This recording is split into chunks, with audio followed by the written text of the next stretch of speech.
हरे कृष्णा, मेरी आवाज आ रही है आप लोगों को?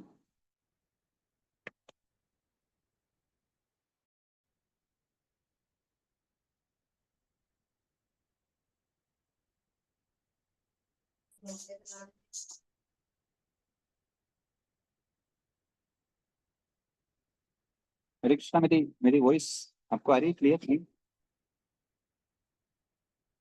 आ रही है, ओके, थैंक यू। हरे कृष्णा, तो सबका हार्दिक स्वागत है इस डेली श्रीमद् भागवतम की कक्षा में। तो हम लोग भागवतम के पहले स्कंद पे चर्चा कर रहे थे और चौथे अध्याय पर अभी हम लोग हैं। और कल हम चर्चा किए थे कुछ श्लोक, करीब 4 श्लोक। और उसके आगे आज हम बढ़ेंगे, विशिष्ट परंपरा का पालन करते हुए मंगलाचरण करते हैं। उसके आगे फिर हम कंटिन्यू करेंगे।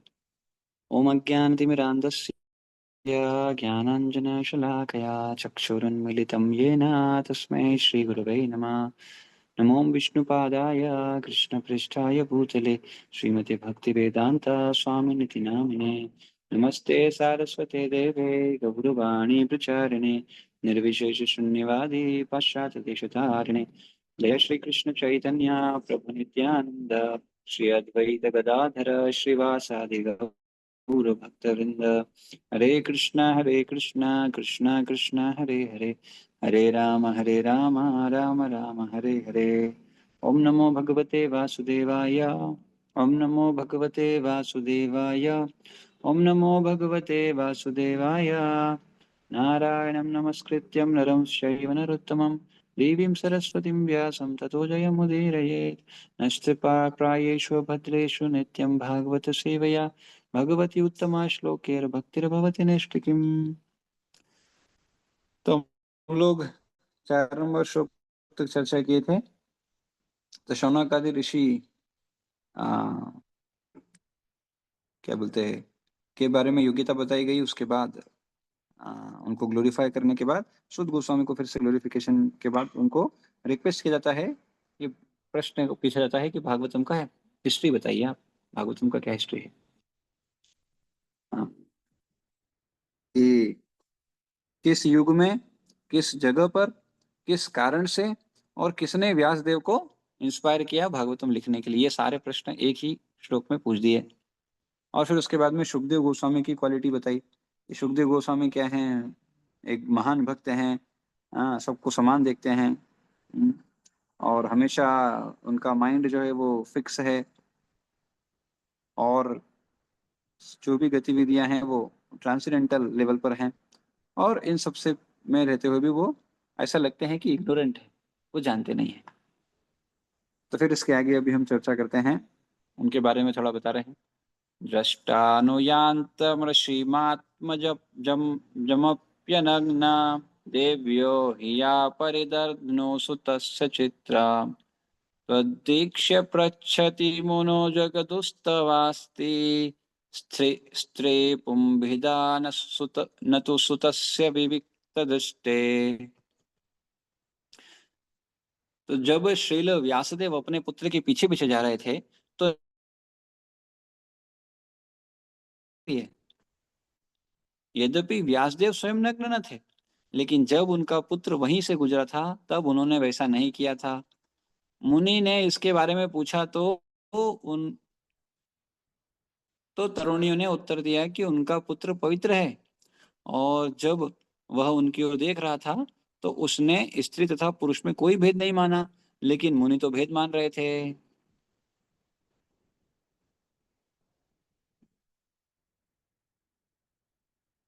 तात्पर्य रूपा जी लिखते हैं, भगवत गीता 5.18 में कहा गया है कि विद्वान साधु अपनी आध्यात्मिक दृष्टि के कारण किसी विद्वान भद्र ब्राह्मण चंडाल कुत्ता या गाय पर समान दृष्टि रखने वाला होता है। श्रील सुखदेव गोस्वामी ने वह अवस्था प्राप्त कर ली थी। तो यद्यपि हम किसी को देखते हैं तो क्या देखते हैं, शारीरिक रूप से देखते हैं, कोई स्त्री है कोई पुरुष है, और या प्रोफेशन से देखते हैं। लेकिन जो विद्वान साधु होते हैं, न केवल साधु पर विद्वान भी होते हैं, वो क्या करते हैं, वो सबको एक समान स्तर पर देख पाते हैं, क्योंकि वो सब में आत्मा देखते हैं। शरीर के लेवल पर नहीं देखते हैं, वो आत्मा रूप में देखते हैं हमको सबको। तो सुखदेव गोस्वामी का कहानी है, सुखदेव गोस्वामी जब पैदा हुए तो ऑलरेडी कितने साल के थे? करीब, हाँ हाँ, करीब 14-16 साल के थे। और निकले, और निकल के तुरंत जाने लग गए। तो उनके पिताजी बोले, अरे अभी तो मेरा बच्चा पैदा हुआ, किधर जा रहा है ये, इसको सिखाना है, ये करना है, वो करना है। लेकिन वो तो इन सबसे अन्य मनस्क होके निकल गए, और व्यासदेव उनके पीछे पीछे जा रहे थे। तो अब माँ के गर्भ से बच्चा निकलता है तो कैसा होता है? नग्न अवस्था में होता है। जा रहे थे एकदम, कुछ पहना, कुछ बाहर, क्योंकि उनको बाहरी कुछ बोध है ही नहीं, उनको कुछ फर्क ही नहीं पड़ता है। हाँ, क्योंकि भगवान उनको प्रॉमिस किए थे कि भाई मेरी माया आपको नहीं छुएगी, आ जाओ आप बाहर। बाहर ही नहीं आ रहे थे वो। भगवान आके आश्वासन देते हैं कि ठीक है, माया नहीं पकड़ेगी आपको, आओ बाहर। जैसे ही बाहर आए, व्यासदेव बोले, अरे मेरा बेटा, मेरा बेटा। यद्यपि व्यासदेव भी भगवान के सत्यावेश अवतार हैं, है ना, जो शास्त्र लिखने के लिए आते हैं। तो यहाँ पर ऐसा वर्णन है, कई बार ऐसा प्रश्न आ सकता है किन्हीं को कि यार व्यासदेव ऐसा, व्यासदेव के देख के वो स्त्रियां भी, तरुण स्त्रियां जो है वो स्नान कर रहे थे नग्न अवस्था में।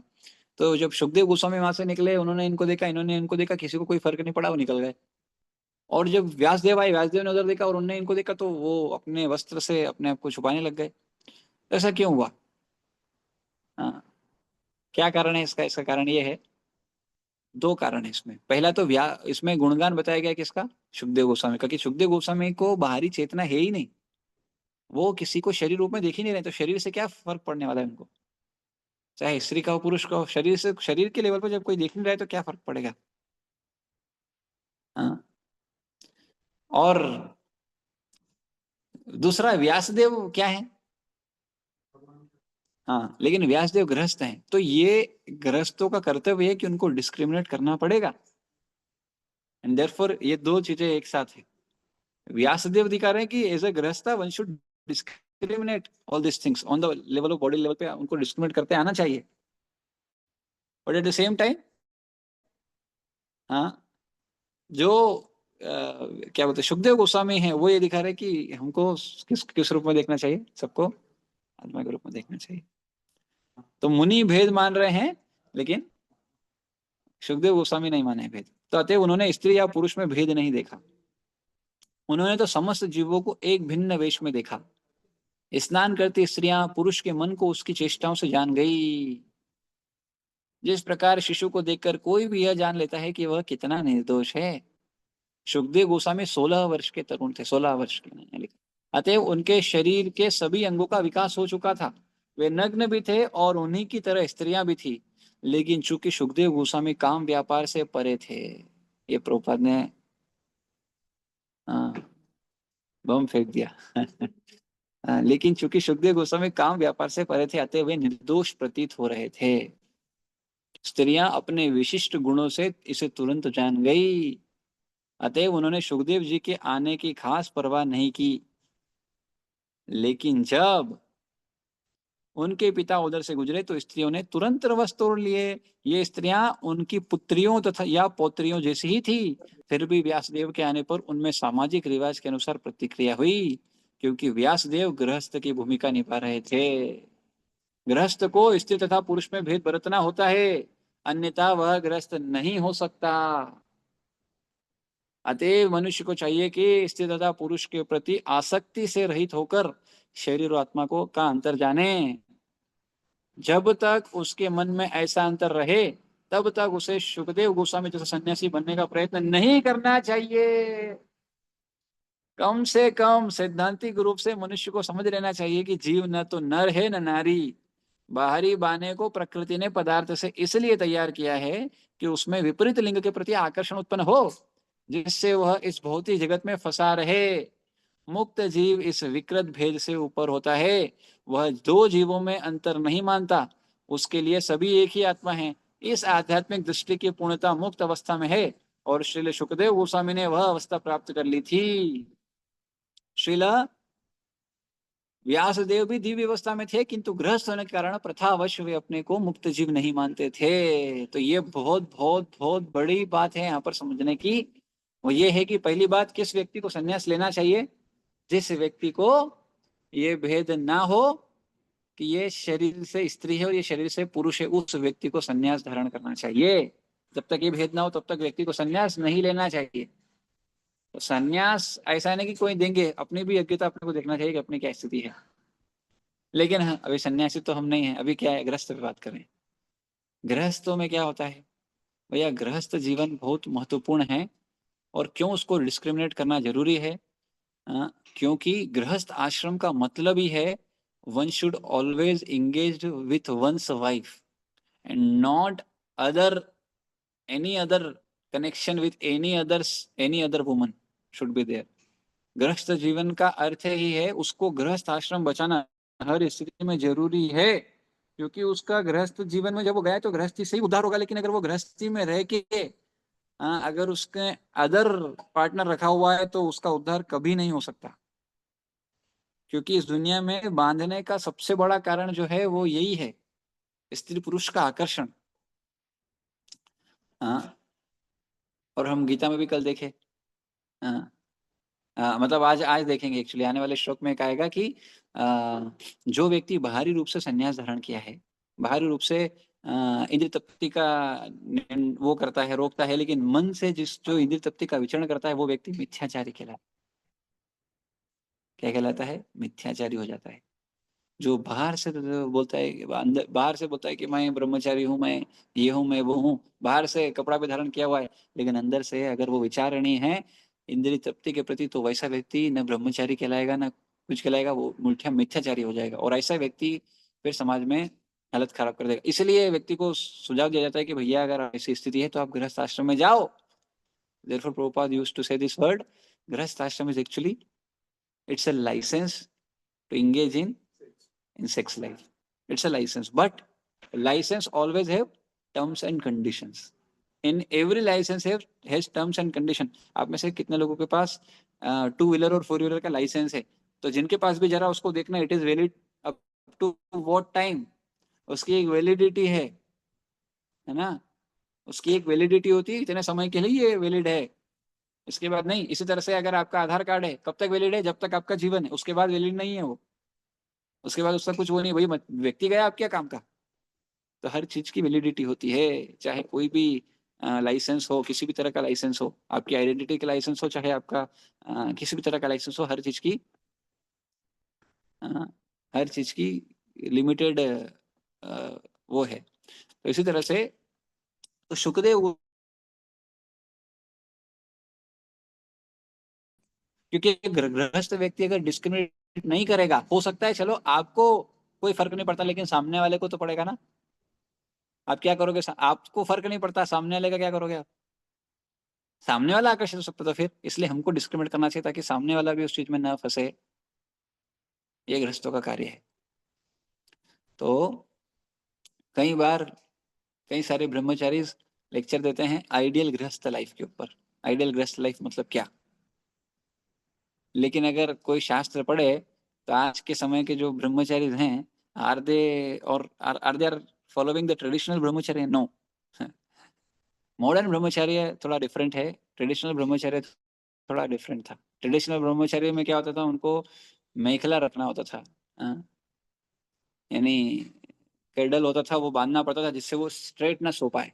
अभी कितने लोग, या डियर स्किन पहनना होता था।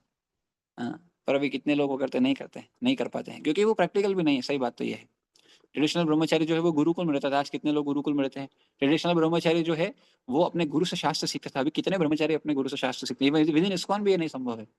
इस्कॉन में भी ये नहीं होता है, ना तो गुरुकुल में रहते हैं, गुरुकुल मतलब गुरु का आश्रम। तो अभी वो भी संभव नहीं, क्योंकि गुरु जी कहीं रहते हैं और शिष्य लोग कहीं रहते हैं, वो भी नहीं बचा। तो आप देखोगे तो ट्रेडिशनल ब्रह्मचर्य के जो नियम है वो सब फॉलो करना मुश्किल है या हो नहीं पा रहे हैं यार। इसलिए आज जो मॉडर्न ब्रह्मचर्य है वो थोड़ा डिफरेंट है, of course.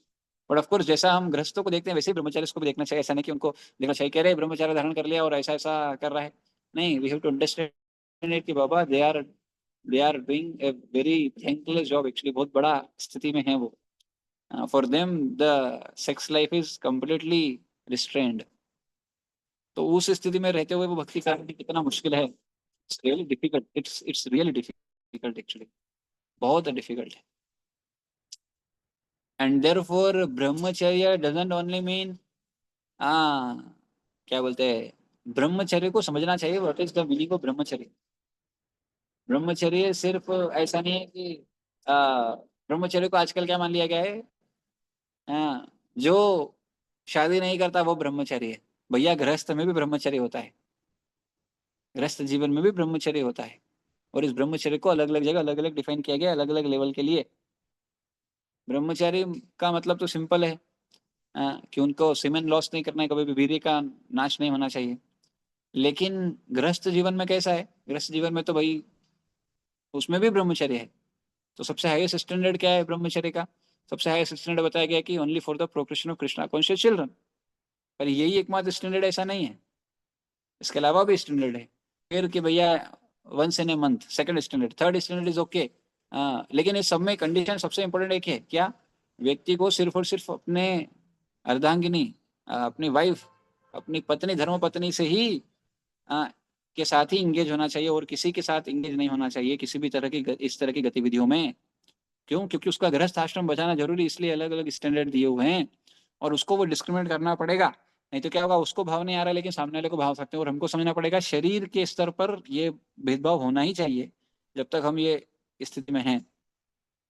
One should always, हाँ अगर आप देखो क्या बोलते हैं, भगवान कपिल बता रहे हैं तीसरे स्कंद में ब्रह्मचर्य के ऊपर, संगमन को याद कि भैया जो भी ब्रह्मचारी है उसको किसी भी तरह का स्त्री संग करना ही नहीं चाहिए। आजकल तो पॉसिबल ही नहीं, बोले कितना फॉलो कर पाएंगे, बहुत मुश्किल है।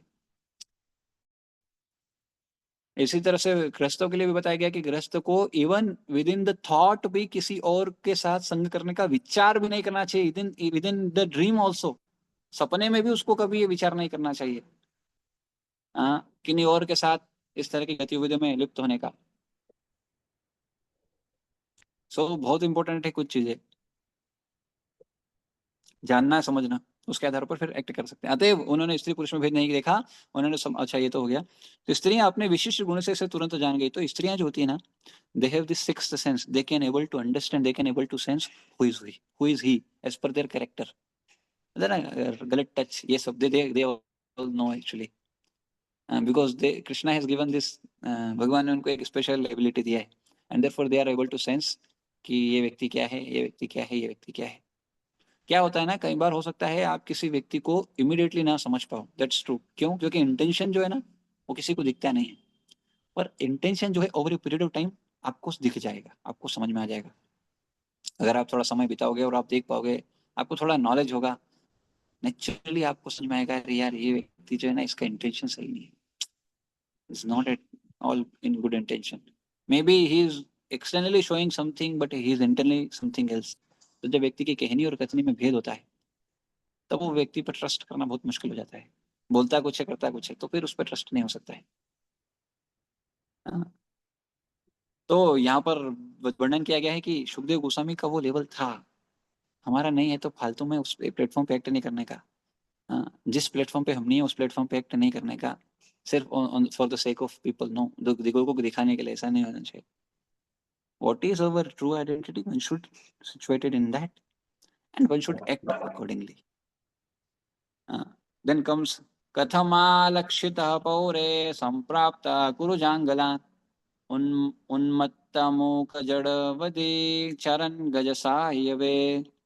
कुरु तथा जांगल प्रदेशों में पागल, गूंगे तथा मूढ़ की भांति घूमने के बाद जब वे व्यासदेव श्रील सुखदेव व्यासपुत्र श्रील सुखदेव हस्तिनापुर अब दिल्ली नगर में प्रविष्ट हुए तो वहां के नागरिकों ने उन्हें कैसे पहचाना? तो एकदम सुखदेव गोस्वामी अन्य मनस्क, उनको कुछ फर्क नहीं था, बाहर से बाहरी चेतना थी ही नहीं। बाहर से कोई उनको गूंगा बोले, मूढ़ बोले, मूर्ख बोले, पागल बोले, इस तरह से वो विचरण करते थे, लेकिन उनको इससे फर्क नहीं पड़ता था। लेकिन बाहरी लोग फिर उनको कैसे पहचाने, ऐसा वो प्रश्न पूछ रहे हैं। आधुनिक दिल्ली नगर पहले हस्तिनापुर कहलाता था, अभी जो दिल्ली शहर है वो हस्तिनापुर था। क्योंकि इसकी स्थापना पहले पहल राजा हस्ती ने की थी, क्योंकि इसको क्यों स्थापित किया था हस्ती, तो देखो ये सबको आप देखो कि पुरातन समय में उनके नामों पर वो सिटी या उसको नाम दिया जाता था।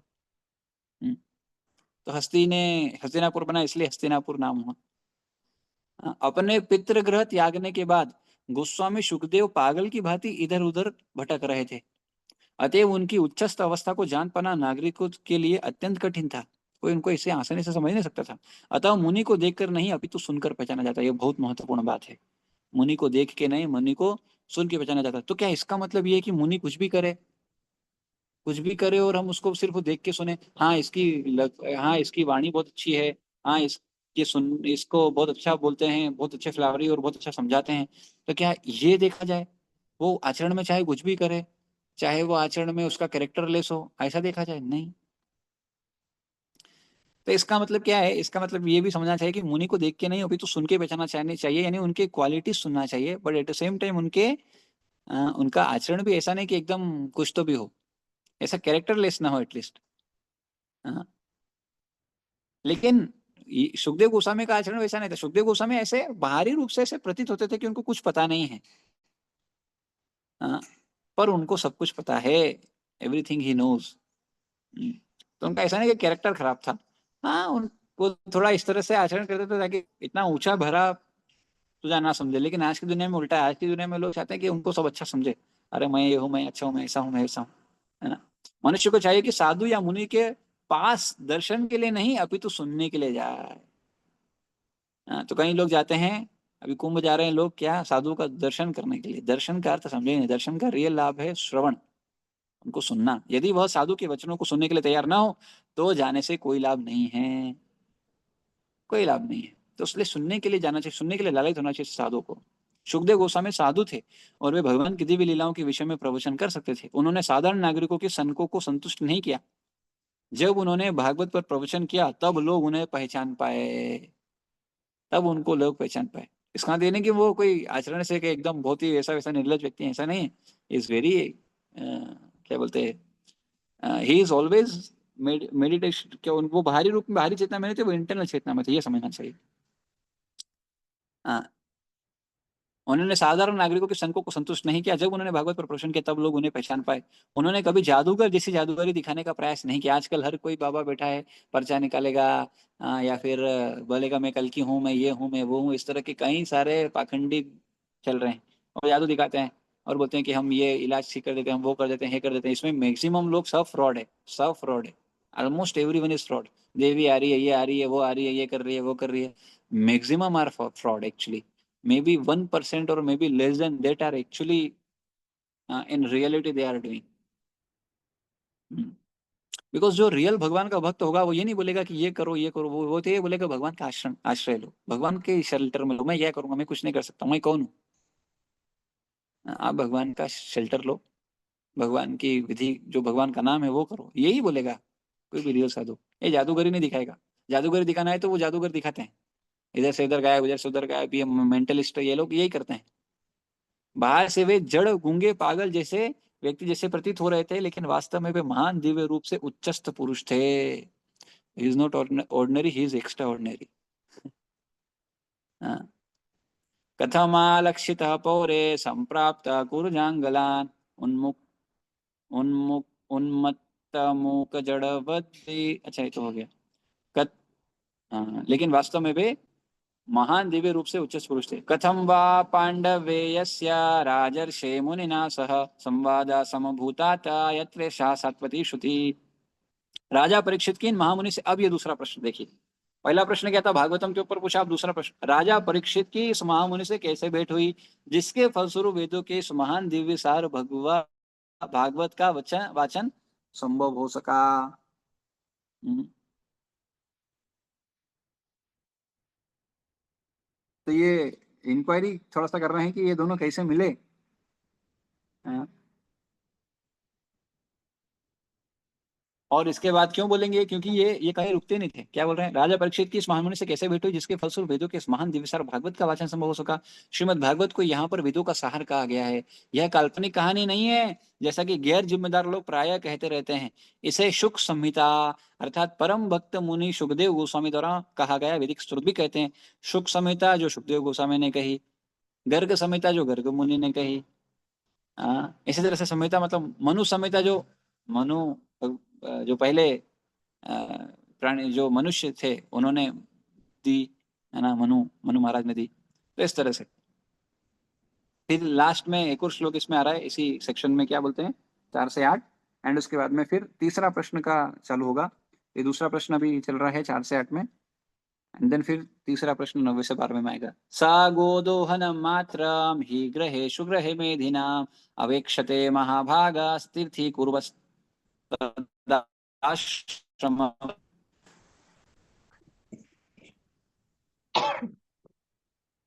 तो क्या बोल रहे हैं? वे शुकदेव गोस्वामी किसी गृहस्थ के द्वार पर उतनी ही देर रुकते जितने समय में गाय दुही जा सकती है। तो ये ब्रह्मचारी सन्यासी जनरली गृहस्थ में घर विशेष रूप से जो इस तरह के होते हैं वो क्या करते हैं, गृहस्थों के घर में ज्यादा रुकते नहीं है। कितना रुकते हैं? बस और बस जितना समय गाय दुही जा सकती है उतना ही रुकते थे वो। वे उस घर को पवित्र करने के लिए ऐसा करते थे। और इतनी देर में क्यों रुकते थे? उस घर को पवित्र करने के लिए। थोड़ा सा बताते थे कुछ। सुखदेव गोस्वामी महाराज परीक्षित से मिले और पाठ की व्याख्या कह सुनाई। वे किसी भी गृहस्थ के दरवाजे पर आधा घंटा से अधिक जितने समय में गाय दूह ली जाती है नहीं रुकते थे और भाग्यशाली गृहस्थ से भिक्षा